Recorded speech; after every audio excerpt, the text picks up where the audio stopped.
To be true, just remember. Should a deal seem too good to be true, just remember the old adage that we learned in Silicon Valley.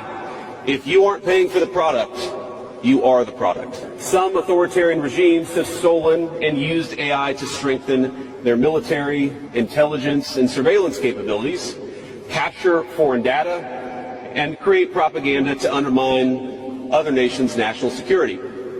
I want to be clear. This administration will block such efforts, full stop. We will safeguard American AI and chip technologies from theft and misuse, work with our allies and partners to strengthen and extend these protections, and close pathways to adversaries attaining AI capabilities that threaten all of our people. And I would also remind our international friends here today that partnering with such regimes, it never pays off in the long term. From CCTV to 5G equipment, we're all familiar with cheap tech in the marketplace that's been heavily subsidized and exported by authoritarian regimes.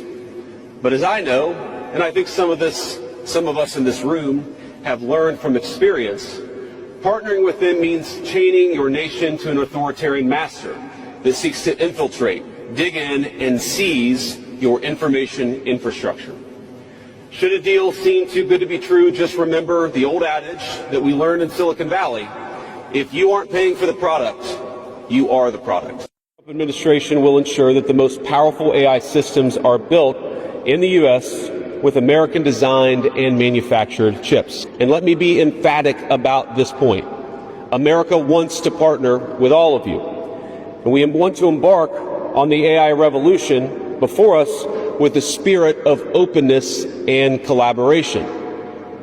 But to create that kind of trust, we need international regulatory regimes that fosters the creation of AI technology rather than strangles it. And we need our European friends in particular to look to this new frontier with optimism rather than trepidation. The screws on U.S. tech companies with international footprints. Many of our most productive tech companies are forced to deal with the EU's Digital Services Act and the massive regulations it created about taking down content and policing so-called misinformation. And of course, we want to ensure the internet is a safe place, but it is one thing to prevent a predator from preying on a child on the internet, and it is something quite different to prevent a grown man or woman from accessing an opinion that the government thinks is misinformation.